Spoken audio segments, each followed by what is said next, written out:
다음 순서는 실천하는 가톨릭 영성 시간입니다. 이 시간 가톨릭 안의 영성이란 무엇인가, 그리고 실천하는 방법은 무엇인가에 대해 조민현 요셉 신부와 김선미 아가다 수녀께서 함께 풀어주시겠습니다.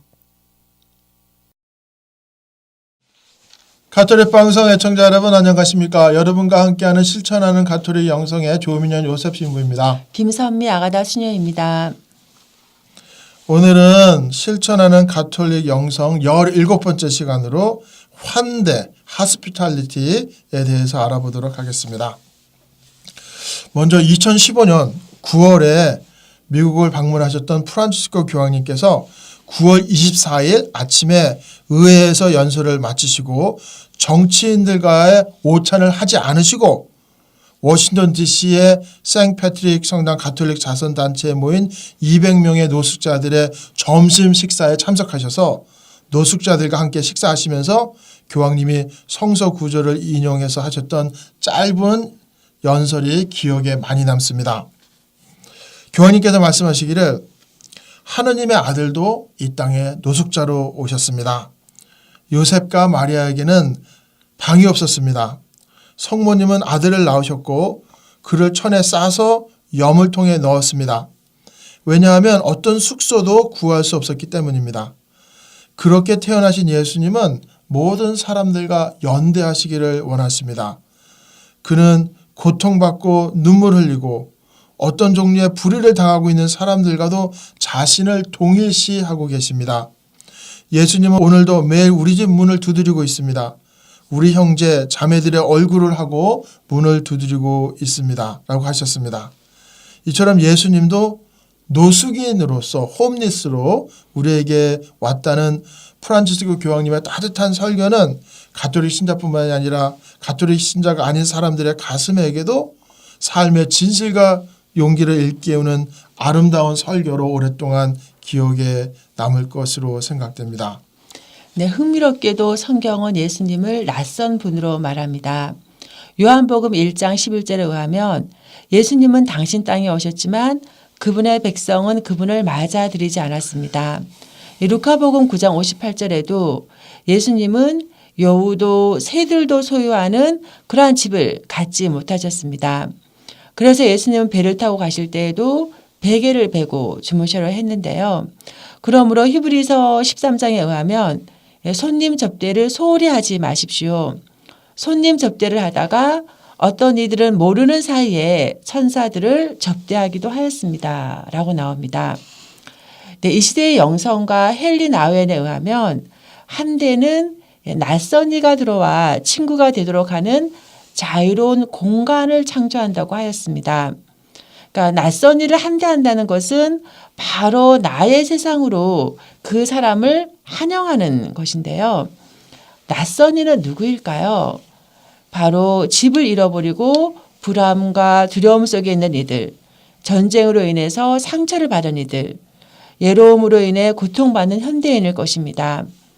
굶주리고 목마른 사람들, 헐벗은 사람들, 병들거나 감옥에 갇힌 이들, 혹은 폭압과 내전으로 살기 위해서 삶의 터전을 떠나고 고향을 떠나 나라를 떠나서 온갖 위험을 무릅쓰고 국경을 넘는 이 시대의 시리아나 아프가니스탄 등의 난민들일 것입니다. 한대는 나와 다른 세상에서 살아가는 이런 낯선 이들의 연약함을 인식하고 받아들이는 것입니다.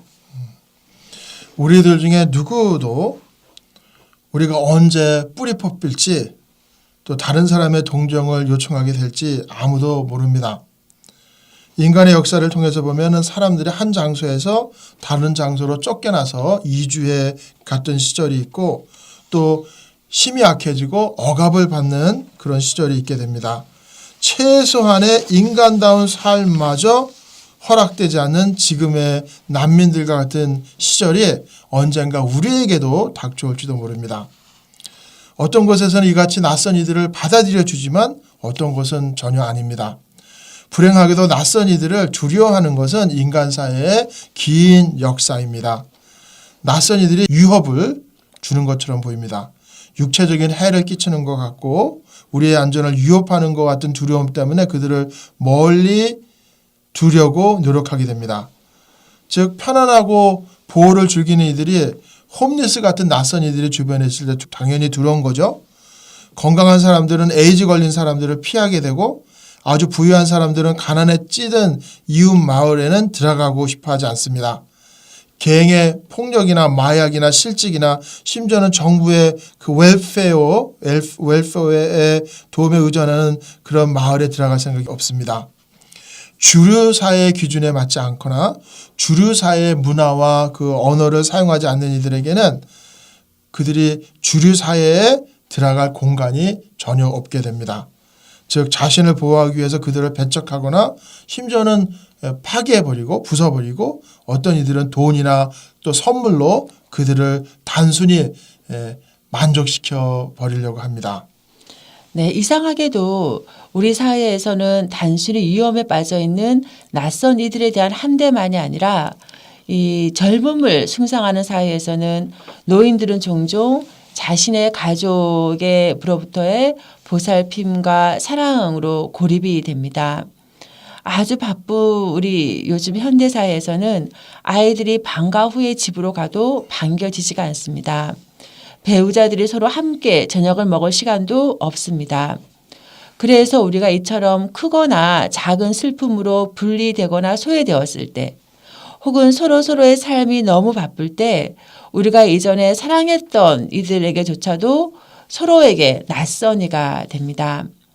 우리가 이렇게 낯섦과 소외를 넘어서서 서로를 한대하는 그러한 사랑의 기술을 배울 수 있을까요?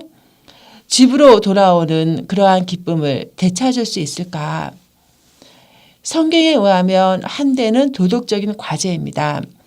낯선 이를 한대하는 것은 수천 년 전부터 내려오는 아름다운 교회의 전통입니다.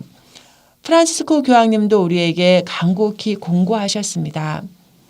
복음은 우리에게 가장 작고 가장 버림받은 이들의 이웃이 되어 구체적인 희망을 주라고 합니다. 교황님의 메시지는 분명하죠. 신뢰와 같은 희망마저 잃어버린 낯선 이들에게 손을 내밀어 그들을 품어 안는 것이 바로 하느님의 자비를 실천하는 가장 확실한 길임을 강조하셨습니다. 환대하는 모습에는 아름다움이라는 단어가 함께 떠올리게 되는데요. 아름다움이라는 한국말은 아름과 다움이라는 두 단어가 결합된 겁니다. 아름이라는 말은 팔을 벌려서 누군가를 안는 거, 누군가를 감싸서 환영한다는 뜻을 가지고 있습니다. 즉 누군가를 내 안으로 받아들이는 거, 누군가에게 안기는 거. 즉 내 안에 누군가가 들어올 수 있도록 공간을 만들고 얼굴과 얼굴을 마주보면서 대하는 것.